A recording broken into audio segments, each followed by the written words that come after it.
शुभ दोपहर दोस्तों। आज मैं इगोर के पास इलेक्ट्रिक कार का परीक्षण करने आया हूँ। लोग अक्सर गैसोलीन कार को इलेक्ट्रिक कार में बदलने का लक्ष्य के साथ कंपनी से संपर्क करते हैं। इसलिए मैंने सोचा क्यों न खुद ड्राइव करके देखें और उन लोगों से बात करें जो पहले से ही ऐसा कर चुके हैं। यह अनोखी लाडा एलाडा कार एक सीरियल इंजन वाली सीरियल प्रोडक्शन कार है, लेकिन इंजन को स्लोवाकिया में रिवाइंड किया गया था। यह इलेक्ट्रिक कार 2013 में अफ्टोवाज द्वारा निर्मित एक बहुत छोटी श्रृंखली से है। कारखाने से इस पर एक एसिंक्रोनस ट्रैक्शन मोटर स्थापित की गई है। मैंने स्टॉक में इस पर लगभग 40,000 किलोमीटर की दूरी तय की, जिसके बाद मैंने इसे अपग्रेड करना शुरू कर दिया। संयुक्त वाइंडिंग तकनीक का उपयोग करके ट्रैक्शन मोटर को रिवाइंड किया गया, फिर नियंत्रक और सभी इलेक्ट्रॉनिक्स को इसमें समायोजित किया गया और ट्रैक्शन बैटरी को भी बदल दिया गया। ट्रैक्शन बैटरी अब CATL कोशिकाओं पर 26 किलोवाट घंटे पर स्थापित की गई है। मूल बैटरी 22 किलोवाट घंटे की थी। रेंज लगभग 150 किलोमीटर थी। मैंने गहन आधुनिकीकरण करने का निर्णय लिया और सबसे पहले इस मामले में इलेक्ट्रिक मोटर को शामिल किया गया। तदनुसार सोलमाश प्रयोगशाला में इस इलेक्ट्रिक मोटर को एक संयुक्त वाइंडिंग पर फिर से रिवाइंड किया गया और इस इलेक्ट्रिक वाहन पर स्थापित किया गया। लेकिन अधिकतम दक्षता प्राप्त करने के लिए हमें एक और नियंत्रक, कुछ और नोड्स स्थापित करने थे और साथ ही पूरी चीज़ों को एक दूसरे के साथ बहुत ही सटीक रूप से कॉन्फ़िगर करना था। आधुनिकीकरण के बाद मुझे विश्वास हो गया कि इलेक्ट्रिक कार बहुत अधिक कुशल हो गई है। हमारी रेंज वास्तव में दुगनी हो गई है।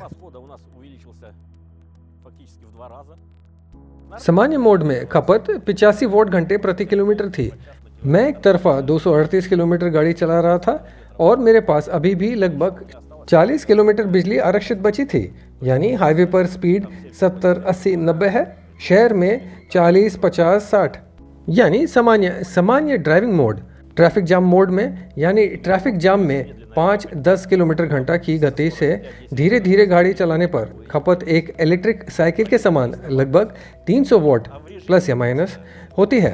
और परीक्षण मोड में, जैसे कि हमने एक समय कोरियाई इयोनिक का परीक्षण किया था, इस बैटरी पर लगभग 56-65 वॉट प्रति किलोमीटर की खपत के साथ लगभग 400 किलोमीटर की दूरी तय की जा सकती है। हमने यहाँ 12 किलोमीटर से अधिक दूरी तय की, शहर, राजमार्ग, बिना शीतलन प्रणाली के, और हम यहाँ तक पहुँचे। नियंत्रक को छुआ, मोटर के पास की नलियों को छुआ जहाँ हमें ये मिली। सब कुछ ठंडा था। यदि गर्मियों में 40 डिग्री हो तो क्या होगा? इंजन पर 50 के आसपास होगा। यानी कूलिंग सिस्टम चालू करने की जरूरत नहीं है। सिद्धांत रूप में इसकी आवश्यकता नहीं है। ठीक है, इस मोटर में एक शीतलन प्रणाली है, लेकिन संयुक्त स्लोवाकिया वाइंडिंग को रिवाइंड करने के बाद आप शीतलन प्रणाली का उपयोग नहीं करते हैं। मैं कभी कभी इसका उपयोग करता हूँ। मैंने इसे अभी बनाया है, इसलिए ये काम करता है, लेकिन मुझे इसका उपयोग करने की जरूरत नहीं है। जैसे कि आप स्वयं देखें, सब कुछ ठंडा है। आइए परीक्षण शुरू करें। आइए शुरू करें। चलिए।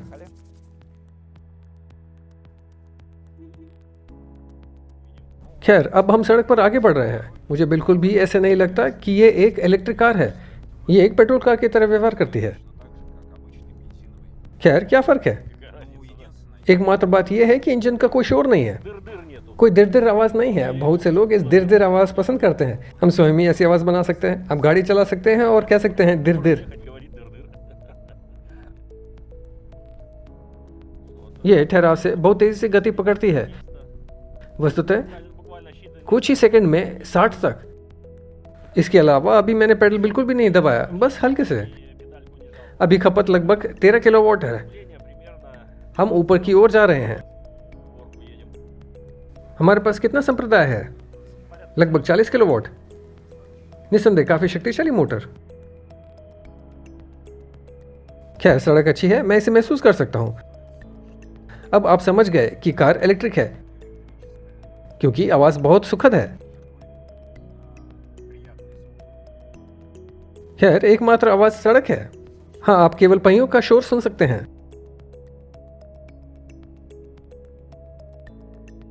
नया चार्जर लगाया गया। अब चार्जर शीर्ष पर खड़ा है और उसे बारिश या किसी भी चीज का डर नहीं है। ये DC है। ये हमारा कन्वर्टर है। 12 वोल्ट बैटरी को रिचार्ज करने के लिए 14 वोल्ट का उच्च वोल्टेज और तदनुसार संगीत, प्रकाश और बाकी सब कुछ इससे काम करता है। ये फ्रंट बैटरी बॉक्स है। यहाँ एक छोटी बैटरी है। खैर बस इतना ही, बाकी सब कुछ मानक है। दुर्भाग्य से मैं आपको मोटर नहीं दिखा सकता, ये गहराई में छिपी हुई है। सभी को नमस्कार। आज मुझे इलेक्ट्रिक वाहनों की एक अद्भुत समीक्षा में भाग लेने का अवसर मिला। मैं खुद इलेक्ट्रिक वाहनों का बहुत बड़ा प्रशंसक और उनके साथ घबराहट से पेश आता हूँ। मेरे पास पहले से ही 100-120 किलोमीटर की रेंज वाली पिछली लीफ थी। यह कार 2018 की है। इसमें 40 किलोवाट की बैटरी है। गर्मियों में इसकी रेंज 250 किलोमीटर और सर्दियों में लगभग 200 किलोमीटर है।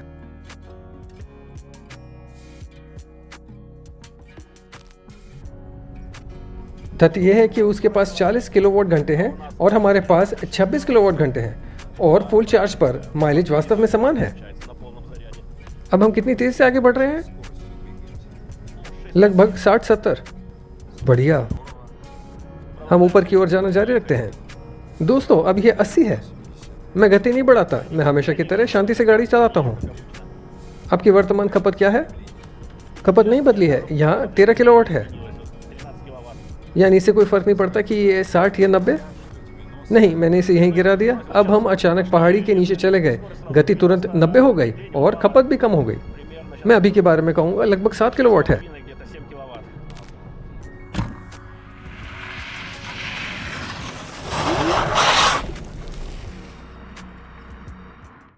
मैं अब कार की गतिशीलता और अपनी भावनाओं की जांच करने का प्रयास करूंगा। तो मैंने पेडल दबाया और तुरंत 90 हो गया। मैं ये नहीं कहूँगा कि मेरी मिनी कूपर तेजी से शुरू होती है। मुझे थोड़ा डर भी लगता है। कूल, सुनो, मैं पहली बार इलेक्ट्रिक कार चला रहा हूँ और मैं प्रभावित हूँ। हमारी स्पीड पहले से ही 100 से ज़्यादा है। हाँ, बहुत दिलचस्प। हम धीमे करने का प्रयास करेंगे। खैर, ब्रेकिंग सिस्टम बहुत सामान्य है।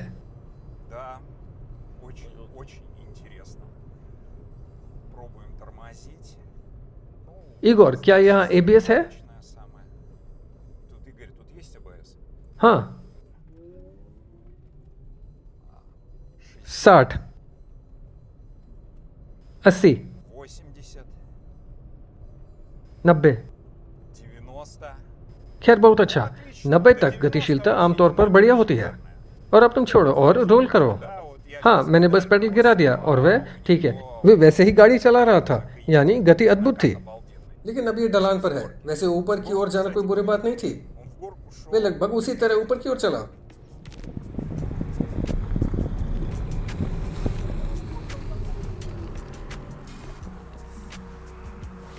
दोस्तों, सामान्य तौर पर सुपर मिनी कूपर 8 सेकंड में सैकड़ों की रफ्तार पकड़ लेती है, जो इससे बुरी बात नहीं है। यानी लगभग 75 किलोमीटर प्रति घंटा तक की गतिशीलता बुलेट की तरह होती है। फिर थोड़ी कमजोर पड़ने लगती है। किफायती उपकरणों से यह स्पष्ट था कि जब आप ऐसे हल्के मोड में गाड़ी चलाते हैं तो उपकरणों पर यह दिखाई देता है कि यह थोड़ी मात्रा में ऊर्जा खर्च करता है।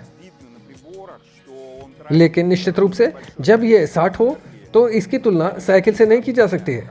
लेकिन इसका मतलब यह है कि 1 किलोवाट और 2 और 3 किलोवाट को रखा जा सकता है, यानी यह सामान्य ऊर्जा है।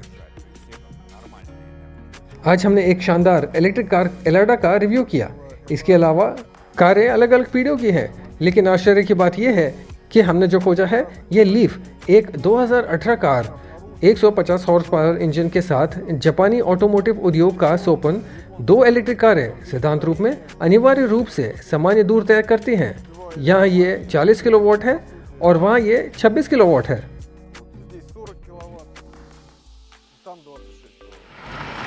आधुनिकीकरण के लिए यहाँ गतिविधियाँ का एक बहुत व्यापक क्षेत्र है। आप आधुनिक बैंकों पर बैटरी को 40 किलोवाट घंटे तक बढ़ा सकते हैं। इलेक्ट्रिक वाहन का द्रव्यमान 30-40 किलोमीटर तक बढ़ा सकते हैं और हम पहले से ही 400-500 किलोमीटर प्राप्त कर सकते हैं रेंज का।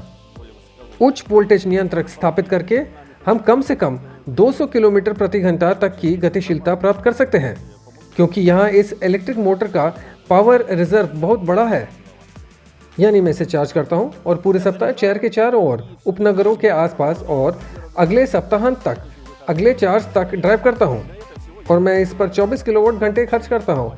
बिजली की लागत से गुणा करने पर ये बिल्कुल भी नहीं है। पैड बदलने की कोई ज़रूरत नहीं है, वे हमेशा के लिए चलते हैं। ब्रेक पुनर्योज्य होती है। इंजन में तेल नहीं है, 2 बियरिंग है। गियर बॉक्स में तेल हर 60,000 आधा लीटर में बदला जाता है। बस इस इलेक्ट्रिक कार को केवल सौर ऊर्जा का उपयोग करके परीक्षण करने का भी एक विचार है। यानी बैटरी को डिस्कनेक्ट करें, छत पर 300 वोल्ट का सोलर पैनल लगाएं और आप पूरे दिन गाड़ी चला सकते हैं। बहुत सारे इंस्पेक्शन, मुझे इकोनॉमी मोड पसंद आया। यानी वास्तव में मैंने अपनी आंखों से देखा कि 50 किलोमीटर प्रति घंटा की रफ्तार से गाड़ी चलाने पर खपत 3 एम्पेयर थी, जो लगभग 300 वोल्ट तक है। ये मनमोहक होता है जब कार 70 किलोमीटर प्रति घंटा तक की गति पकड़ लेती है। एक उपभोक्ता के रूप में मुझे ये सचमुच पसंद आया।